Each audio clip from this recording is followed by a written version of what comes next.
All right, guys. Welcome. Sorry, the Black History intro was a little long there.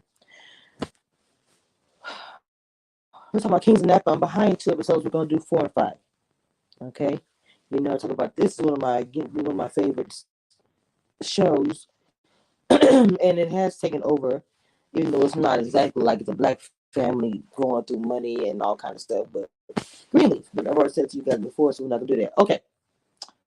So this is episode 4. Dear White People, recap and review.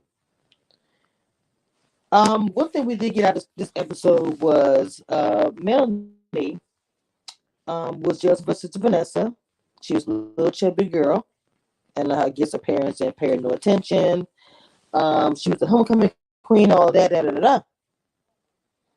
And she kind of bonded with Dana, of course, as a little person. And he had his own issues as well. He felt like that when he was younger, he didn't get a job or didn't tell the people that he was a little person because he was thinking that his family thought, they weren't going to hire him if they knew he was a little person, which that wasn't even the case. Um, um, so they bonded. The two of them did. This episode, it gonna also lead and show some things that happen with how Dana bonded with Melanie, even though the mother, the mama is tripping. She's all mad. Vanessa, with the whole thing, trying to think, okay, Vanessa thinks that Melanie is trying to put a wedge between her and Dana. Okay, and so they just upset. Okay, so anyway, Melanie has this whole magazine at set makers come over to the house to interview Dana, and he's tripping on this. He's just tripping because he does the news he heard the last episode about trying to abort him and all this stuff. So the show, his whole family, he in front of everybody, he calls his mom a housewife and talks crazy to his family. It just looks like really trash, and they start fighting. This really gets kind of ghetto. It does, seriously.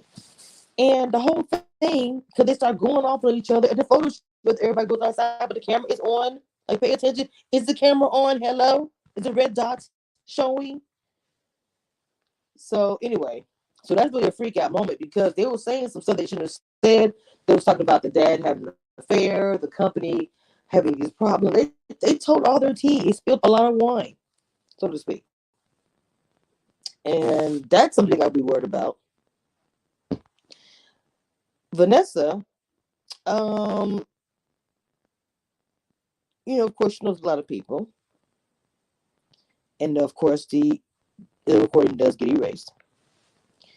So, anyway, trying to have her choose her over Melly, it's just really crazy to me. It really is.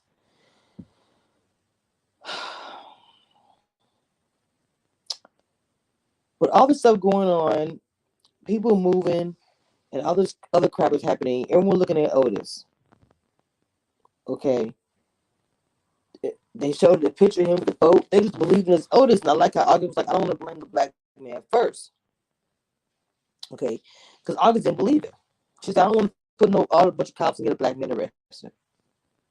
Now, of course, the blackmail thing was kept from Vanessa, and she can't stand secrets, especially everything came out about her husband, and she just gets really, really upset. And then on top of everything else, she finds out Quincy isn't his security. He's like, oh no, he's the one investigating, finding stuff out. And she just told up, and she's I'm done. Of course, Melanie does tell her that Reginald, was ready to leave with her and the kids, and had passports for everybody.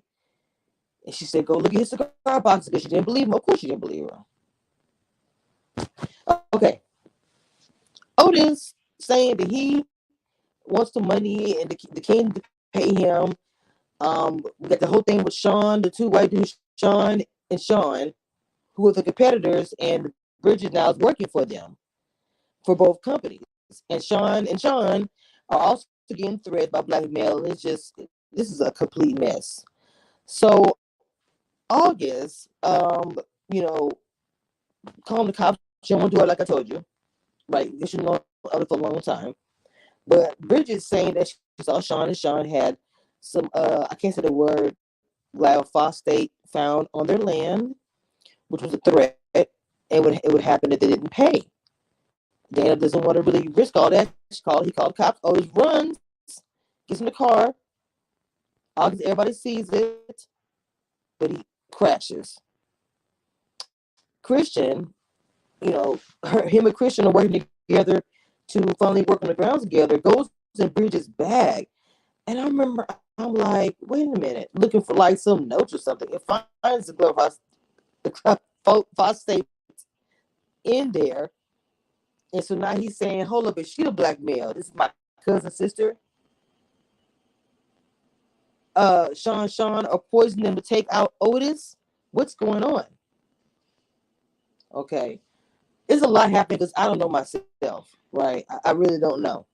I'm trying to figure out, is Kelvin, well, I thought Kelvin, in this episode, looking at it, I thought Kelvin was like seeing somebody for playing August, in my opinion. That's what I was thinking, right? Like he was wearing a wedding ring still. Like what's happening? Why is he being so funny? But I don't know. August talking to Kelvin, his history with autism in the family. He was a foster care. I didn't know that. The family helped him out, and he didn't want to feel like he was just, using her for that and using the family for that, just being there. So he went to school to be his own man. I don't know what's going on now, but he does have a baby. So that may have a lot to do with it. Now, before we get to the next episode, which the next episode was like really, really hot. It was just popping. It had a lot going on. Okay, it had a lots going on. All right, so this is the Kings of Napa, season 1 still. This is episode 5. How Stella got her Pinot back. Oh, the drink, the wine. Okay, sorry, y'all. Just late. So late.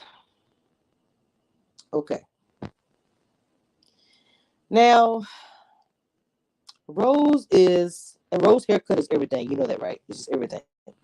Rose is super hype, trying to have this baby. Dana isn't excited, and I could tell when she was like, "Oh, we got this baby and all this stuff." And when she hugged Dana, and Dana made that face, I was like, "I know what it is. It's because of the dwarfism. I know he's tripping about that."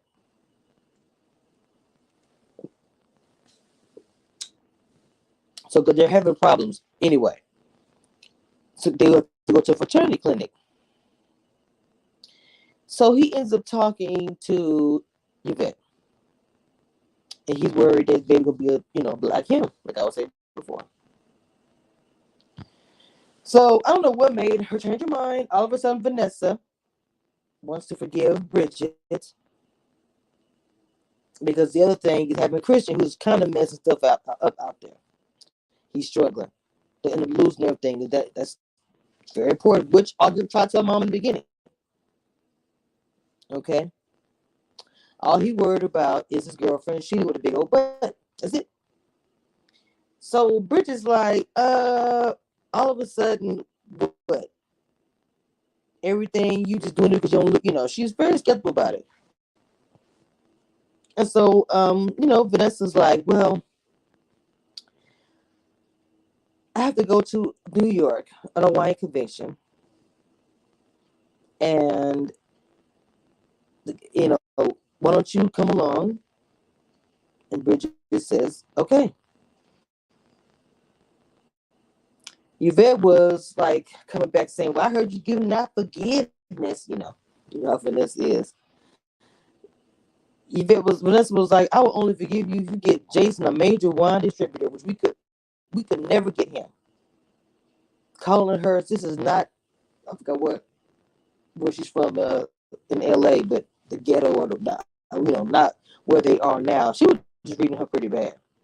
Oh, there we go. I know what she said. She said, Jason really didn't like it because he thought the Kings were really, pretentious and bougie. And as a statement of Vanessa made, we are not in Oakland. Yvette was from Oakland, a real G. She sold, wigs out of a trunk in a church. She's cool, she's chocolate, and she looks good.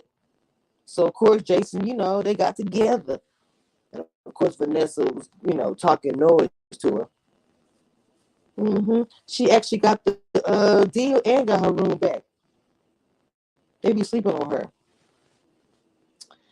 Um, so let's go back to when they was in New York. Vanessa, which I still understand why. Vanessa introduces Bridget to Sandra Pierce, which is grandmama, Nana, or whatever. Bridget, Christian, Dana, and August's grandmother. She'd never been there in special occasion. The kids would ask about her, and they were always having some. I don't know. I don't know what was going on. Just give an excuse. Okay, one day, this is the story. She's telling her everything she can get to try to put a wedge between her and her daughter. These women are feisty, like Dynasty with Black. Melanie got her dad so mad because she was wild and out there and doing stuff. She came home drug high or something. He had an aneurysm. And then the mom, Sandra, had like a mental breakdown when he died. So she had been in a facility. It's a secret that Vanessa wants Bridget to keep to herself. I don't know why she was telling her everything. It's really confusing me with the things that was happening in this episode. So this whole thing, the blackmailer, keeps on pushing. Otis, finally wakes up from a little coma or whatever and tells him that the only thing that he took from Reginald was some wine, some vines, to start his own wine company. Something that Reginald said he would help, but never did. He said, as far as doing the other stuff in storage, he said, bro, that wasn't me. I love the family. So Christian having all this evidence that it could have been Bridget, I bring it to August and, Dana. Quincy plants camera. Well, was plant cameras, but it doesn't lead to Bridget really, telling herself as much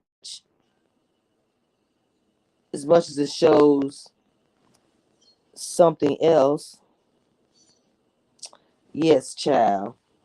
Exposed Rose is having an affair with Bridget, or maybe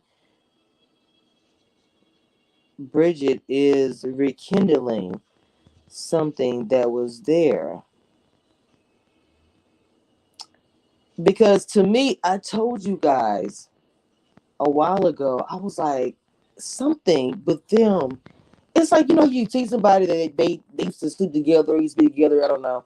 Or maybe they did do something and it didn't happen, but it was just like something between them and they're around each other, but it's awkward. When I first saw those two ladies, I was like, and then all of a sudden she said, just trying to be a bisexual. I said, she's never mentioned that in front of nobody else. I said, okay, interesting. So anyway, August figured out that she's in August. I feel bad for her at this moment because she had turned the corner when it came to her brother. She figured out her house is bugged. She goes to confront Quincy. He said, hey, remember, I'm not the only one giving me a coin. She realizes her brother. So then August goes to Dana. Speaking of Dana, guess who was looking at the camera at the same time? Yes. So while they was doing whatever they was doing, because at this moment, Bridget had told her, she said, what did she say? She said, I just want you to know that, what did she say? Oh, I knew this whole time that was my dad. hmm Yeah. She was like, what? And then she was like, look, you don't need them. You could be with me. I'm like, bro, what in the it's too much happening.com. I said, somebody pour me something, please. Lord Jesus. Told you it's a lot happening.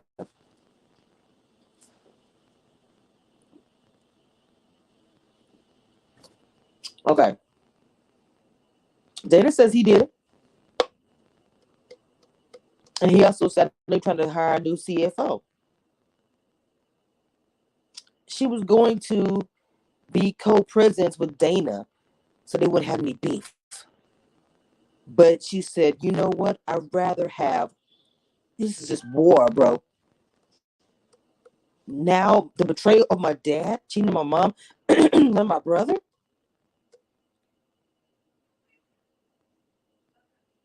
Hmm. She's worried about getting screwed a whole lot. But anyway, she goes to Kelvin. It was really cute at the high school, and I thought I had a picture. I thought I had the picture. I don't think I have it, but she's in a cheerleading outfit. I don't have it. She's in a cheerleading outfit. It was a really cute moment to end it. Well, they ended it with the scene with the kid and everything. I had to switch up, but and they was all up into it, baby, at that bleachers. So anyway, woo, it was a lot. I covered both the episodes. That was a lot. Okay, guys. Um, I don't know what to say, but it was good. I told you it was juicy. I could not stop watching both episodes. Hit that like button and subscribe. If you're new to the channel.